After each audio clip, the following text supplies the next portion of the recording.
Hello students, good evening to all of you. So हमारा आज का टॉपिक है electric field intensity due to thin infinite plane sheet of a charge. So अगर मैं इसे कहूँ कि ये एक नॉन कंडक्टिंग जो है हमारे पास एक शीट है एंड इस शीट के सरफेस पे we have some charge distributed and this sheet is infinite sheet and this is a thin sheet and this is a basically a non conducting sheet. और इस शीट की जो surface charge density है वो है late us suppose sigma. तो हमें इस इन्फिनाइट शीट की वजह से electric field intensity find out या इलेक्ट्रिक फील्ड फाइंड आउट करना है। इसके किसी पॉइंट के ऊपर, किसी नियर बाय पॉइंट के इसके आसपास हमें इलेक्ट्रिक फील्ड इंटेंसिटी को फाइंड आउट करना है। So this is a infinite sheet and it is a non conducting sheet. हमने इसके एक सरफेस पे जैसे लेट अस सपोज यहाँ पर चार्ज जो है पॉजिटिवली चार्ज जो है इसको किया गया है, यूनिफॉर्मली डिस्ट्रीब्यूटेड है और सिग्मा जो है इसके चार्ज डेंसिटी है यहाँ पर। सो हम यहाँ पर इसकी इलेक्ट्रिक फील्ड को फाइंड आउट करने के लिए गॉस थ्योरम का इस्तेमाल करेंगे और उसके यूज़ करके हम यहाँ पर फील्ड की वैल्यू फाइंड आउट करेंगे। तो सबसे पहले let us suppose we just take a point here and हम इस पॉइंट का नाम रखते हैं पी। एंड ये जो पॉइंट है ये शीट से आर डिस्टेंस के ऊपर है। यहाँ से यहाँ का डिस्टेंस जो है वो आर है एंड साइमल्टेनियसली हम पीछे की तरफ में दूसरी तरफ में भी पॉइंट पी कंसीडर कर लेते हैं जो कि शीट से आर डिस्टेंस के ऊपर है। सो आर डिस्टेंस हो गया यहाँ से इस पॉइंट का। तो हमें इस पॉइंट पे इलेक्ट्रिक फील्ड इंटेंसिटी की वैल्यू को फाइंड आउट करना है। As this is a positively charged sheet and we know that कि जो पॉजिटिवली चार्ज बॉडीज होती हैं, पॉजिटिवली चार्ज स्ट्रक्चर्स हैं हमारे पास, जो भी शीट्स है या सिलेंडर्स हैं या हमारे पास स्फीयर्स हैं, पॉजिटिवली चार्ज बॉडीज की वजह से जो इलेक्ट्रिक फील्ड होता है वो अवे होता है वहाँ से और ये नॉर्मल डायरेक्शन में परपेंडिकुलर और away towards the normal, outwards outwards normal होता है। सो यहाँ पर भी ये पॉजिटिवली शीट है, पॉजिटिवली चार्ज शीट है और इस शीट की वजह से जो फील्ड की डायरेक्शन होगी वो कुछ इस तरफ को होगी। सो let us suppose point P पे जो इलेक्ट्रिक फील्ड का वैल्यू है वो कैपिटल ई है और वो इस तरह से बाहर की तरफ को है। सिमिलरली इस तरफ को भी ऐसे है। सो ये एक नॉन कंडक्टिंग शीट है। एज वी नो दैट कि अगर कोई नॉन कंडक्टिंग मटेरियल हमारे पास होता है तो इलेक्ट्रिक फील्ड लाइंस उसमें से पास आउट कर जाती हैं और साथ में इसकी जो थिकनेस है वो बहुत ही कम है। सो यहाँ पर हमारे पास फील्ड जो है, इलेक्ट्रिक फील्ड जो है वो दोनों तरफ को, इस तरफ भी राइट साइड में भी और लेफ्ट साइड में भी इलेक्ट्रिक फील्ड का डायरेक्शन हमारे पास है और इलेक्ट्रिक फील्ड हमारे पास प्रेजेंट है। Means some field lines are going in this region towards the right direction as well as in the left direction. So अब हम यहाँ पर गॉस थ्योरम का यूज़ करेंगे। तो जब भी हम गॉस थ्योरम का यूज़ करते हैं तो हम यहाँ पर एक गॉसियन सरफेस बनाते हैं। सो मैं ऐसे ही एक गॉसियन सरफेस को यहाँ पर क्रिएट कर रहा हूँ जो कि इस पॉइंट पी को अपने अंदर एनक्लोज करे। So I just create a cylindrical surface there.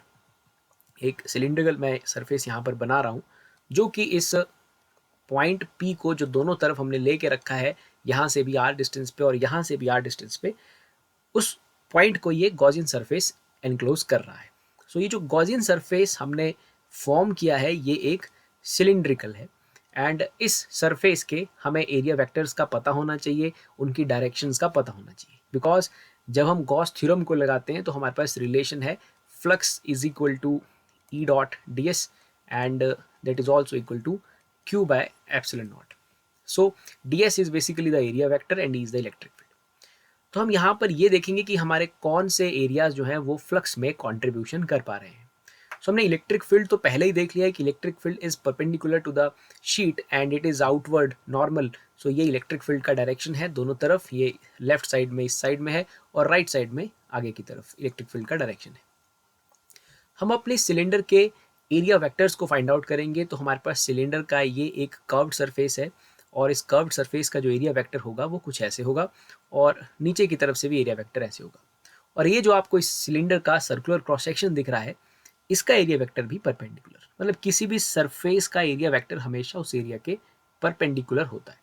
तो हमने सारे एरिया वेक्टर्स को चेक कर लिया, डिनोट कर दिया कि कर्व सरफेस के एरिया वेक्टर्स कुछ इस तरह से हैं और सर्कुलर क्रॉस सेक्शन वाले एरिया वेक्टर्स कुछ इस तरह से। हमारे पास यहाँ पर एरिया वेक्टर्स की दो ही पॉसिबिलिटीज़, उनकी डायरेक्शन की दो ही पॉसिबिलिटीज़ हैं। जब हम बात करते हैं फ्लक्स की तो फ्लक्स होता है ई delta S cos theta. So theta is the angle between the electric field and the area vector. So like if theta is equal to 0 degree then we have the maximum flux, and if theta is equal to 90 degree then we have the zero flux. So हमारे पास कुछ ऐसी ही दो possibilities यहाँ पर बन रही हैं। अगर 0 से 90 कुछ थीटा होता है, सो हमें कुछ अमाउंट में फ्लक्स मिल जाता है, कुछ फील्ड लाइन उस एरिया वेक्टर में से पास आउट हो जाती है। लेकिन यहाँ पर हम देख रहे हैं कि जो हमारे एरिया वेक्टर्स का डायरेक्शन है वो ये वाले सर्कुलर क्रॉस सेक्शन के जो एरिया वेक्टर्स बन रहे हैं उनका डायरेक्शन इलेक्ट्रिक फील्ड के ही साथ है, उसके ही अलोंग है। सिमिलरली इस सरफेस का जो एरिया वेक्टर का डायरेक्शन है वो भी इलेक्ट्रिक फील्ड के अलोंग ही है। और ये जो कर्व्ड सरफेसेस का एरिया वेक्टर्स का डायरेक्शन है या कर्व्ड सरफेस का जो डायरेक्शन बन रहा है उसके एरिया का, वो इलेक्ट्रिक फील्ड के साथ परपेंडिकुलर है। It means that in this case ये जो कर्व्ड सरफेसेस हैं ये किसी भी तरह का कंट्रीब्यूशन नहीं दे रहे हैं फ्लक्स में। Curved surfaces are not contributing for the flux, इनका कोई कंट्रीब्यूशन नहीं है फॉर फ्लक्स। सो हम इन्हें यहाँ पर ही सीधे ही इग्नोर कर देंगे because they are not contributing in the flux, तो हमें गॉस थ्योरम में इनको लेने की जरूरत नहीं है। तो एक बात जो हम यहाँ पर डायरेक्टली देख रहे हैं कि जो सरफेसेस यहाँ पर फ्लक्स में कंट्रीब्यूट कर रहे हैं वो ये राइट जो ये सर्कुलर क्रॉस सेक्शंस हैं वो कंट्रीब्यूट कर रहे हैं। सो अगर मैं बात करूँ एक सर्कुलर एरिया में से फ्लक्स की, तो हम उसे इस रिलेशन से फाइंड आउट करते हैं, that is E dot D S integral. And फिर इस तरह से हम इसे लिखते हैं, लेट अस सपोज हमने माना है कि पी पॉइंट पे इलेक्ट्रिक फील्ड का वैल्यू ई है, so we write that integral D S, because in this case आप देखें तो ये जो ई है और ये जो डी एस है दोनों का डायरेक्शन सेम है। सो हम इसे लिख सकते हैं इस तरह से E D s cos zero and it can be written as E D S. So हम यहाँ पर direct E dot D s के बाद ई डी एस राइट कर रहे हैं बिकॉज ई और डी एस का डायरेक्शन सेम है। So it is just written as E D S because cos zero का वैल्यू 1 होता है। तो हमारे पास ये एक्सप्रेशन आ रहा है ई इंटीग्रल डी एस। सो हम डी एस की बात करेंगे यहाँ पर कि डी एस कितना है, हमारा एरिया कितना है यहाँ पर। तो लेट अस सपोज स्टूडेंट्स कि ये जो हमने सर्कुलर क्रॉस सेक्शन लेके रखा है इसका टोटल एरिया ही डी एस है, हम इसे ही डी एस मान लेते हैं late us suppose. So basically ये गॉसियन सरफेस, ये सिलेंडर हमारी शीट का कितना एरिया इंटरसेप्ट कर रहा होगा, तो ये जितना इसका सर्कुलर क्रॉस सेक्शन का एरिया है उतना ही एरिया इंटरसेप्ट कर रहा होगा, मतलब डी एस एरिया को इंटरसेप्ट कर रहा होगा। सो इट मीन्स दैट एक सर्कुलर क्रॉस सेक्शन से इस तरफ से जो फ्लक्स निकलेगा it is just equal to E D S. हमें कोई इंटीग्रेशन करने की जरूरत नहीं है बिकॉज हमारा जो क्रॉस सेक्शन है उसका एरिया मैं डी एस सपोज कर लिया है। तो ये क्रॉस सेक्शन बेसिकली शीट का कितना एरिया एनक्लोज कर रहा होगा या इंटरसेप्ट कर रहा होगा that is also equal to d S. So it is just d S. So इस तरफ से जो फ्लक्स का एक्सप्रेशन आ रहा है that is E D S. Similarly दूसरी तरफ से जो फ्लक्स का एक्सप्रेशन आ जाएगा वो भी E D S and this is also E D S. So the total flux जो यहाँ पर हमें टोटल फ्लक्स मिलेगा that is just equal to E D S plus E D S, यानी कि 2 E D S. So this is the total flux जो हमें यहाँ पर एक्सप्रेशन मिल रहा है। सो हम इसे इक्वेशन नंबर 1 नाम इसका रख लेंगे। Now we also use some other relation for the flux जिसे आप जानते हो, that is flux is equal to charge enclosed by epsilon not. So हमारे पास एक और फ्लक्स का रिलेशन है, लेकिन हमें फाइंड आउट करना होगा कि हम चार्ज कितना एनक्लोज कर रहे हैं, हमारा गॉसियन सरफेस, हमारा ये सिलेंडर कितने चार्ज को एनक्लोज कर रहा है। हमारे पास दे के रखा है कि यहाँ पर जो सरफेस चार्ज डेंसिटी है वो है सिग्मा, और सरफेस चार्ज डेंसिटी का रिलेशन होता है charge upon area because charge is distributed over the surface area. So charge का एक्सप्रेशन आ जाता है सिग्मा मल्टीप्लाइड बाय एरिया। सो हमें अगर अपना एरिया पता हो, जितना हमारा एरिया एनक्लोज किया जा रहा है उस गॉसियन सरफेस के द्वारा, तो हम चार्ज की वैल्यू को फाइंड आउट कर सकते हैं। तो यहाँ पर जो हमारा एरिया इंटरसेप्ट या एनक्लोज किया जा रहा है गॉसियन सरफेस के द्वारा वो है डी एस। सो यहाँ से हमने फाइंड आउट कर लिया कि कितना चार्ज एनक्लोज है, so that is sigma D S. तो हम जाएंगे फिर से फ्लक्स की इक्वेशन में। सो हमारे फ्लक्स का एक्सप्रेशन आ जाएगा sigma D S divided by epsilon not. So this is our equation 2। ये भी फ्लक्स ही है इसी शीट का और ये भी फ्लक्स ही है इसी शीट का, दोनों फ्लक्स के इक्वेशंस हैं, तो हम दोनों इक्वेशंस को इक्वेट कर सकते हैं। So after equating this equation we get sigma D S is equal to 2e D S. D S से डी एस कट जाता है, तो यहाँ से हमारे पास ये जो इक्वेशन है ये बन जाती है electric field is equal to sigma upon 2 epsilon naught. ds से ds कैंसिल हो जाएगा, एक फ्लक्स का इक्वेशन था हमारे पास sigma ds by epsilon naught और एक था 2 दोनों को हमने इक्वेट किया and we get sigma ds by epsilon naught is equal to ds। So ds से ds कैंसिल हो जाता है, we have electric field is equal to sigma by 2 epsilon not. So basically the field at that point p, ये जो point हम यहाँ पर देख रहे हैं, पॉइंट p जहाँ पर हमने फील्ड को e कंसिडर किया था, उस फील्ड का जो एक्सप्रेशन है वो हमारे पास आ रहा है electric field is equal to sigma by 2 epsilon not. So एक बात जो देखने को मिलती है कि इलेक्ट्रिक फील्ड डिस्टेंस के ऊपर जो है वो डिपेंडेंट नहीं है, तो डिस्टेंस पे डिपेंड नहीं कर रही है, it is just sigma by 2 epsilon not. अगर यहाँ पर चार्ज जो है सिग्मा जो है if it is greater than 0 then electric field expression is just written as sigma 2 epsilon not. Expression वही रहेगा, जो डायरेक्शन है it is outward, it is outward normal, and if sigma is less than 0, surface charge density it is 0, it means that negative charge is over the surface of the sheet, then electric field का जो magnitude है वो still वही रहेगा sigma by 2 epsilon naught, but it is inward, it is inward normal. So this is the result of this infinite sheet, thin plane sheet, and this sheet is basically a non conducting sheet जिसके surface पे हमने charge दे के रखा है। This is a non conducting, so field line should penetrate through the thickness और which is very thin. सो ये जो है पेनिट्रेट तो करेगी करेगी बिकॉज ये नॉन कंडक्टिंग है और ये बहुत थिन भी है। सो दोनों तरफ हमारे पास इलेक्ट्रिक फील्ड का डायरेक्शन, इलेक्ट्रिक फील्ड हमें मिल रही है बाहर की तरफ को। हमने उस फील्ड को लेते हुए फ्लक्स का कॉन्ट्रीब्यूशन निकाला है, फ्लक्स कितना मिल रहा है। हमने एक गॉसियन सरफेस लिया है सिलिंड्रिकल, जिसके सिर्फ ये सर्कुलर क्रॉस सेक्शन ही इंक्लूड कर पा रहे हैं फ्लक्स को। सो it is sigma ds plus sigma ds यानी कि 2 EDS, एंड दूसरे वे में भी हमने यहाँ पर फ्लक्स का एक्सप्रेशन निकाला है। Sigma is equal to charge by area, so charge is equal to sigma into area, and after utilizing this हमने फ्लक्स के लिए इक्वेशन 2 लिखा, दोनों को इक्वेट किया है, हमारे पास कुछ इस तरह का एक्सप्रेशन आ जाता है। Electric field is equal to sigma by 2 epsilon not.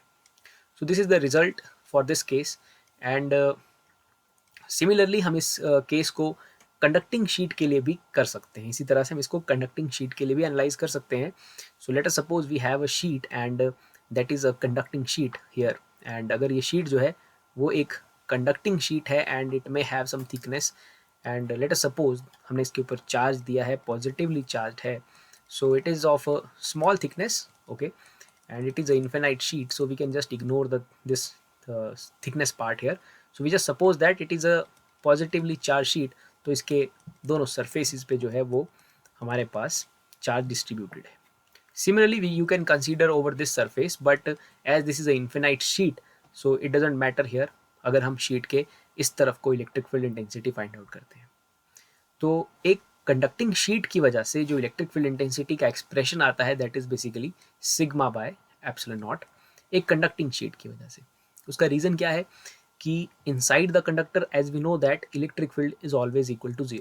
एक स्फेरिकल शेल का हमने केस किया है पहले, so this is a positively charge shell, तो उसके इनसाइड में जो है इलेक्ट्रिक फील्ड का वैल्यू आता है 0। सो कंडक्टर्स के inside electric field is 0।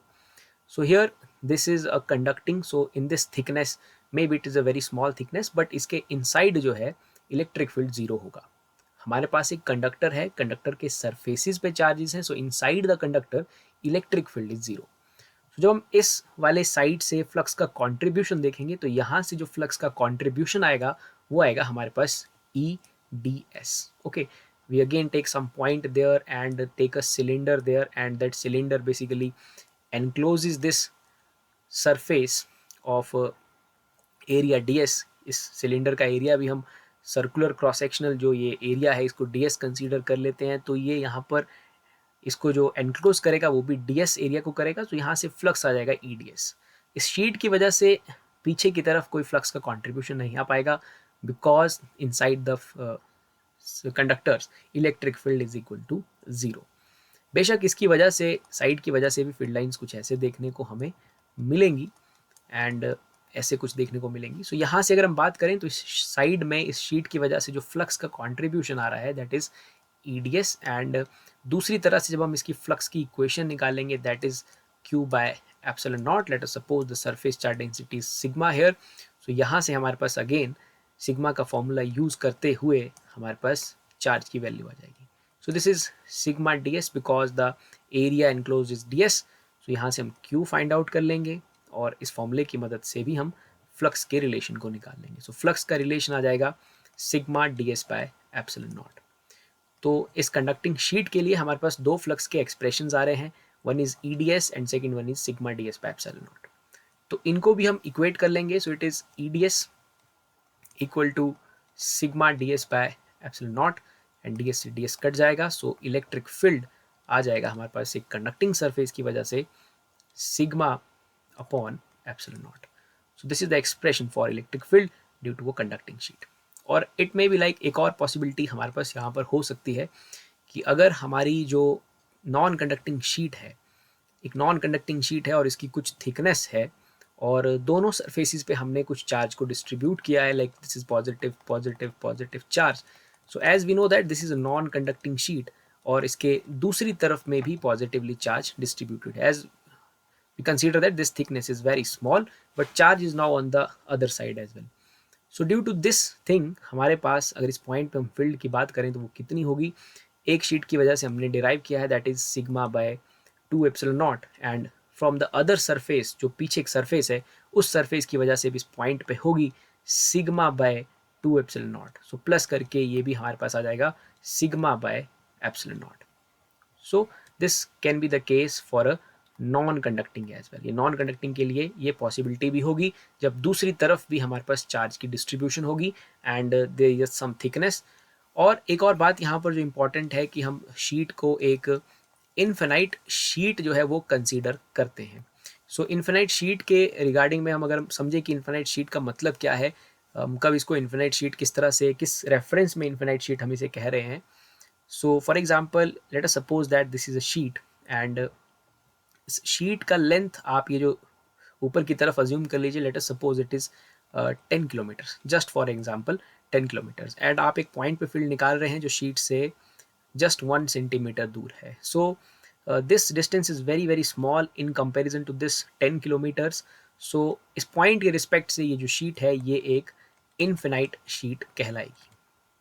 So infinite sheet का रिलेशन बेसिकली पॉइंट से है जिस पॉइंट के रिस्पेक्ट में हम या जिस पॉइंट पे हम फील्ड फाइंड आउट कर रहे हैं. जैसे अगर कोई शीट हमारे पास है जिसका जो लेंथ है late us suppose it is just 10 centimetre ऊपर की तरफ को और हम फील्ड निकाल रहे हैं एक पॉइंट पे जो कि शीट से जस्ट 3 सेंटीमीटर या 4 सेंटीमीटर में है, then we consider this sheet as a finite sheet. So sheet का फाइनाइट और इन्फिनाइट होना means that it is basically depending on the point और उस पॉइंट का क्या डिस्टेंस है और उस पॉइंट का क्या जो कंपैरिजन है शीट के डायमेंशन से उस रिस्पेक्ट में है. अगर ये शीट जो है लेट अस सपोज 10 का था, हमने 3 सेंटीमीटर दूर इससे फील्ड निकाला, so these distances are comparable. So in this case this is a finite sheet. और जब बहुत ज़्यादा डिफरेंस होगा इन दोनों के बीच में, इस पॉइंट पे आप फील्ड निकाल रहे हो और इस शीट की लेंथ में, then it is considered as a infinite sheet. So this was the expression for infinite sheet जहाँ पर हमने एक infinite plane sheet की वजह से, नॉन कंडक्टिंग शीट की वजह से ये कुछ इस तरह का एक्सप्रेशन फाइंड आउट किया है.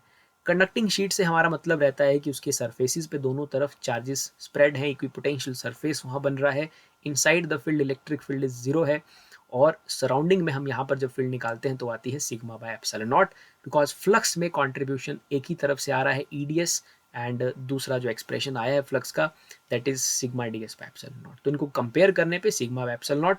सेकंड केस हमने फिर देखा एक नॉन कंडक्टिंग शीट के साथ, तो वहाँ पर भी हमारा एक्सप्रेशन आ रहा है sigma by epsilon not. So I hope आपको ये नॉन कंडक्टिंग, इन्फिनाइट और कंडक्टिंग का जो भी केस है वो अंडरस्टैंड हुआ होगा. Thank you very much.